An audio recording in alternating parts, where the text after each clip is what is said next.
Hello everyone, welcome to परीक्षा 247। Last video में हम लोग क्वेश्चंस डिस्कस कर रहे थे। 28 क्वेश्चंस पे हम लोग थे। ठीक है, वीडियो कुछ टेक्निकल ग्लिच के चलते एब्रप्टली स्टॉप हो गया था। तो चलिए शुरू करते हैं कि which one of the following is not. Not पे ध्यान देंगे। Not an important and permanent constituent in the constitutional history of India as adopted in government of India act 1935। ठीक है, तो 1935 एक्ट का कौन सा एक हिसाब से पार्ट नहीं था। तो पहला ऑप्शन है कि a written constitution for the country. ठीक है, इंडिया के लिए रिटन कॉन्स्टिट्यूशन किस एक्ट में या फिर किस चीज के थ्रू आया था, तो वो 1940 में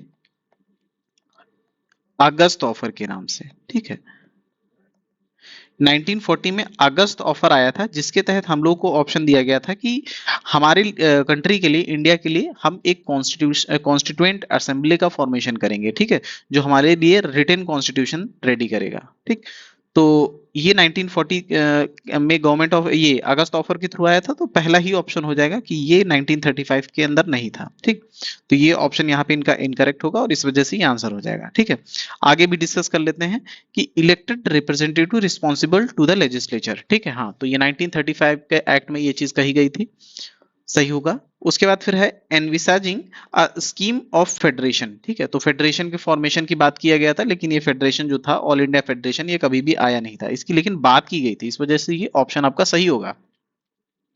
नेक्स्ट है कि nomination of official members to the legislature. ठीक है, तो हाँ, जो लेजिस्लेचर होगा उसमें कुछ मेंबर्स को ऑफिशियली नॉमिनेट किया जाएगा। ठीक है, तो ये ऑप्शन भी आपका सही होगा। ठीक है, तो आपका जो करेक्ट ऑप्शन होगा वो है कि a written constitution for the country, ये 1935 के एक्ट में ना बात करके ये कहाँ बात किया गया था, अगस्त ऑफर में, जो कब आया था, 1940 में। ठीक, नेक्स्ट क्वेश्चन देखते हैं कि why the government of India act 1935 is important. ठीक है, तो 1935 जो एक्ट है ये हमारे लिए इंपॉर्टेंट क्यों है। पहला है कि it is the main source of the constitution. हाँ, 1935 एक्ट जो है वहां से हम लोगों ने मैक्सिमम थिंग्स जो है वो बोरो की हैं। ठीक है, जो हमारा करंट कॉन्स्टिट्यूशन है, ठीक है, इसमें 1935 एक्ट की बहुत सारी रिफ्लेक्शंस हैं या फिर वहां से डायरेक्टली चीजें ली गई हैं। उसके बाद फिर है कि it gave the independence to India. नहीं, 1935 कहाँ, वो तो 1947 में आया था, तो ये चीज गलत है। इट एनविसाजेस पार्टीशन ऑफ इंडिया, ये भी 1947 में आया था। It abolish the native states. ठीक है, तो ऐसा कुछ नहीं हुआ था, तो आपका जो करेक्ट ऑप्शन होगा वो ए होगा। ठीक, जो करेक्ट ऑप्शन होगा वो ए होगा। नेक्स्ट क्वेश्चन डिस्कस करते हैं कि which of the following act converted unicameral legislature of Bihar into bicameral legislature assembly and Bihar legislative council. ठीक है, तो इसमें कह रहे हैं कि जो बिहार की लेजिस्लेटिव असेंबली थी, इसको बाइफरकेट नहीं, एक हिसाब से इसमें हम लोग बाइकैमरल कब से ये कर दिया गया था, किस एक्ट के थ्रू। ठीक है, कि वहां एक अपर हाउस बना दिया गया था और एक लोअर हाउस। ठीक है, जो अपर हाउस है इसको लेजिस्लेटिव काउंसिल बोलते हैं, जो लोअर हाउस है इसको लेजिस्लेटिव असेंबली बोलते हैं। ठीक है, तो ये 1935 का जो एक्ट था, इस एक्ट के थ्रू टोटल 6 प्रोविंसेस थे। ठीक है, जहां बाई कैमरल लेजिस्लेचर लाया गया था। ठीक, तो एक हिसाब से उन 6 प्रोविंसेस को देख लेते हैं। पहला बिहार ही था, दूसरा बंगाल,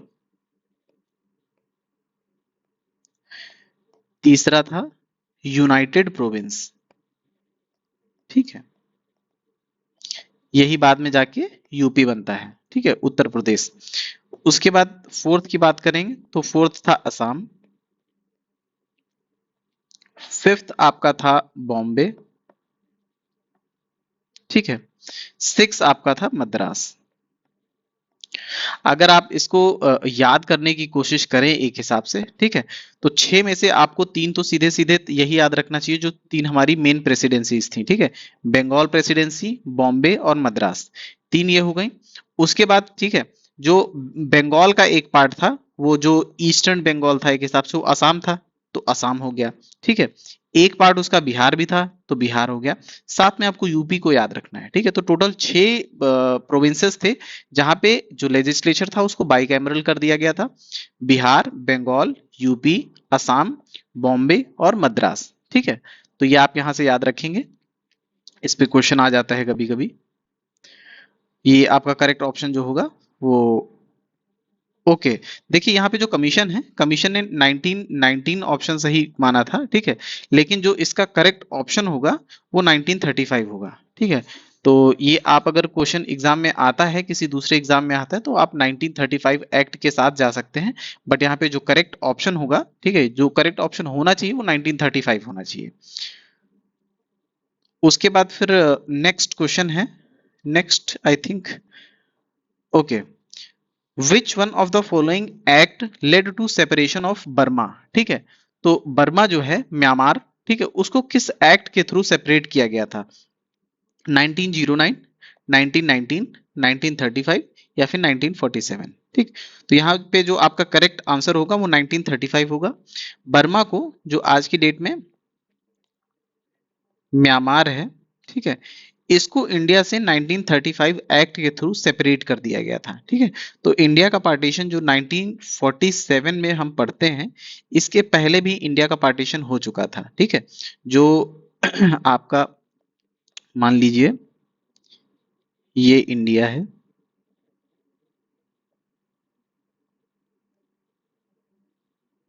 ठीक है, ये इंडिया है आपका। यहाँ पे जो पाकिस्तान है, हम लोग 1947 में पढ़ते हैं कि एक तो पाकिस्तान, ये आपका वेस्ट पाकिस्तान हुआ और यहाँ पे ईस्ट पाकिस्तान था, ठीक है। इंडिया इंडिया के सेपरेशन के बारे में जो 1947 का हुआ था, इस चीज के बारे में हम लोग पढ़ते हैं, लेकिन उसके पहले ऑलरेडी 1935 में यहाँ पे बर्मा को ऑलरेडी अलग किया जा चुका था ब्रिटिशर्स के द्वारा, ठीक है। तो एक हिसाब से पहला जो पार्टीशन हुआ था इंडिया में वो 1935 में हुआ था, जिसके तहत यहाँ से बर्मा जो म्यांमार है उस पार्ट को सेपरेट कर दिया गया था। सेकेंड पार्टीशन 1947 में हुआ था, जिसमें इंडिया और पाकिस्तान दो कंट्रीज का फॉर्मेशन हुआ था, ठीक है। तो इस वीडियो में, इस लेक्चर में हम लोगों ने जितने भी क्वेश्चंस हैं 1857 के रिवॉल्ट के बाद से जो हमारा इंडिपेंडेंस एक्ट है 1947 का, इस बीच में जितने भी क्वेश्चंस पूछे गए हैं, जितने भी अपने स्टेट पीसीएस के एग्जाम्स हैं या फिर सिविल सर्विसेज या फिर यूपीएससी जो भी एग्जाम्स कंडक्ट कराती है, उन सारे क्वेश्चंस को हम लोगों ने डिटेल में डिस्कस किया है। आप वीडियो को 1.5x या फिर 1.75x पे करके एक बार फिर से रिवाइज कर लेंगे, ठीक है, जिससे आने वाले एग्जाम्स में आप इन क्वेश्चंस को इजीली टैकल कर सकें, ठीक है। कंटेंट आपको अगर पसंद आ रहा है तो प्लीज वीडियो को लाइक करिए, चैनल को सब्सक्राइब करिए और अपने फ्रेंड से भी बोलिए चैनल को सब्सक्राइब करने के लिए। Thank you so much.